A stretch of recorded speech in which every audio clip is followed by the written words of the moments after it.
Hello everyone, welcome to Transfer Chat. So today we're going to be looking at who smashed it in the transfer window, and two teams I'm going to look at today.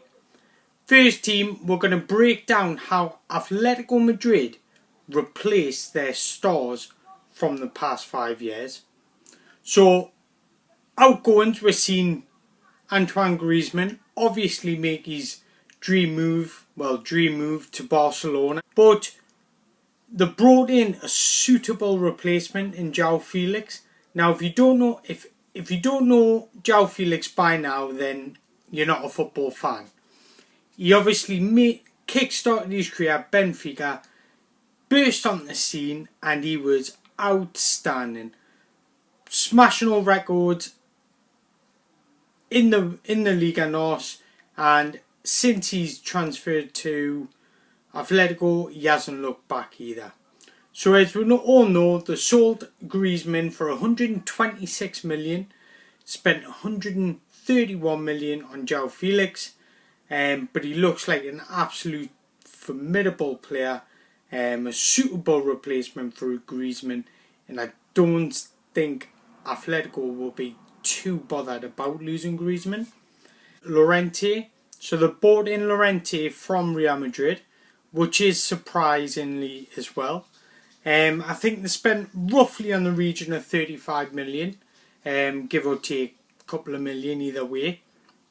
But Llorente's got a similar ilk to Rodri. He's defensive. He likes to play the ball easy. He's big, strong, physical. He's not afraid to get involved. So it is a suitable replacement.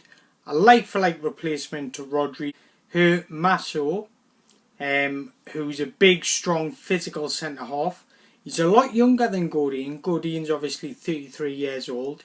Masso is 24 years old. So he's quite experienced in the league. He's better on the ball than what Godin was. And I would say he's a better defender as well. He's more focused. And Godin had that not rash decision in him, but his positioning, I believe, wasn't that great. Whereas Masso is a lot stronger in keeping his line and keeping his back four intact. So very good, suitable replacement, and obviously started the season incredibly with Trippier and Lodi. Not a lot of people heard about Lodi because he came from Flamengo over in Brazil, but he looks a player. I didn't know about him. I've only watched him this season, so I can't comment too much on about him. But he looks a player. He looks very, very good. Quick. He's strong. He looks like that type of player you would hate to play against. He always seems to come out with the ball, always seems to get away with the ball, and you're just left standing thinking, how's he done that? So he's that type of player. He likes to be up and down, and very similar to Kieran Trippier, likes to be up and down. He's already provided numerous assists, and that delivery in the box, especially Diego Costa getting on the end of it. I can see that working at Atletico. In respect to Trippier, he's went out to a new country.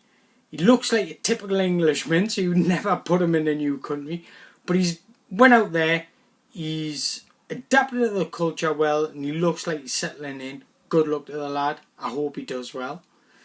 And then we're seeing Hernandez join AC Milan, and they brought in Felipe from Porto, 33 years of age, to replace him.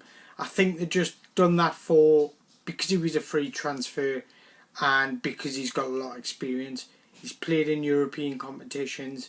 He's won titles with Porto, so I can see that only working out for a year really, and then maybe he gets moved on. But they brought in Hector Herrera on a free from Porto as well, who is a very astute centre midfielder. A lot of credibility. Maybe he's not the biggest name around, but he's a very good squad player. So, all in all, I think Atletico have smashed that transfer market in with that squad, I know they've lost a lot of big names, but they've brought in some maybe not so big names, but are very, very versatile and are very experienced players that could win them the league without that ego. So that's one thing to remember with Atletico. They like players without egos, and this bunch just like to get the work done. Inter Milan.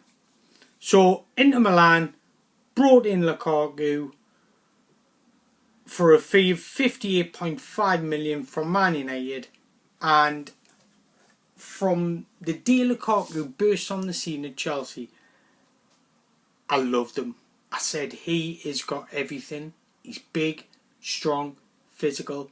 He's everything I would want if I was a manager and a striker. So I don't blame Conte for going in for him. I don't blame Conte for wanting him at every club he's been at, but because he is your go-to man, he can hold the ball up, he can get in behind, he can finish. Yes, he missed the odd few chances, but every striker does. So I do expect Lukaku to smash the Serie A. Do expect him to finish top goal scorer. I have predicted that. I have also put a little wager on it as well. So let's hope he does. Lazaro from Hertha Berlin, a right winger, £20 million, and I like him. Quick, dynamic, he likes to just get at players. He's not too good defensively, so it'll be interesting to see how Antonio Conte can change acts. We all know Antonio Conte likes his players working hard. So if he's not working hard on the defensive side, he might not find himself in the starting place. Politano from Sassuolo. Now, I do like this signing, but based on who else have brought in, I don't expect him to get much game time. I expect him to be a squad player. And for that reason, I would have preferred somebody else to sign him. Somebody that would give him more game time. Because I've also brought in Barella from Cagliari and Sansi on loan as well. The two of them with an option to buy after. So them three are all centre midfield players. Now, Barella and Sansi look like the starting two, with Brozovic in midfield.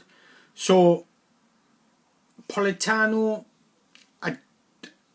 I appreciate him going in the Milan because it's a bigger club, more money, you'll be challenging for titles. But if I was him, I would have took a step back and been like, will I really play week in, week out? Because ideally, that's what you want to do as a footballer. You want to play week in, week out, perform the best of your ability, and because it mustn't be fun sitting on the bench. Can it be? You're a showman. You want to impress the crowd. You want to show the world what you've got. So Barella and Sensi are absolutely exceptional signings in my opinion. Barella is, both of them actually have been doing incredible amounts for the previous clubs, worked their way into the Italian setup, so good luck to them. I hope it does well. As I mentioned earlier, Diego Godin on a free transfer, great signing. Putting him alongside Skriniar at the back will be exceptional, and whoever he decides to play. I know he likes to play with the three at the back, but them two will be starters for me. Like I say, Godin, he's very experienced.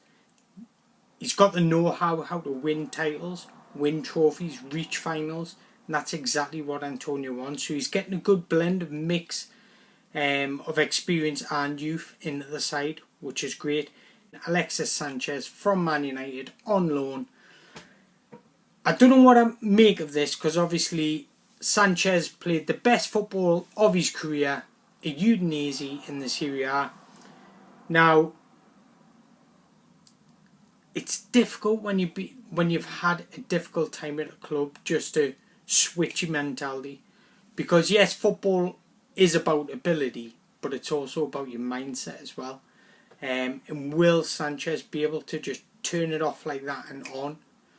Because don't get us wrong, he probably will be a little traumatised, with what happened to Man United, how it just didn't work out on the pitch when he was getting the ball. It's almost as if like it wasn't instinct. He was always thinking about what he had to do after he received the ball instead of before he received the ball.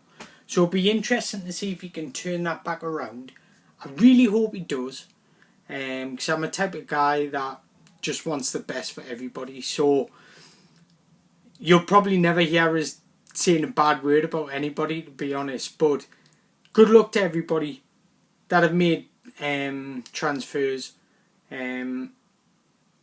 So yeah, that's my 2 top picks for today. There's going to be more transfer roundup in the upcoming days, so stay tuned in. Thank you very much for watching the video. Hit the likes button, hit the subscribe button, follow us on Twitter at AntonioMango4. You won't regret it, because I love the football chat. Thank you.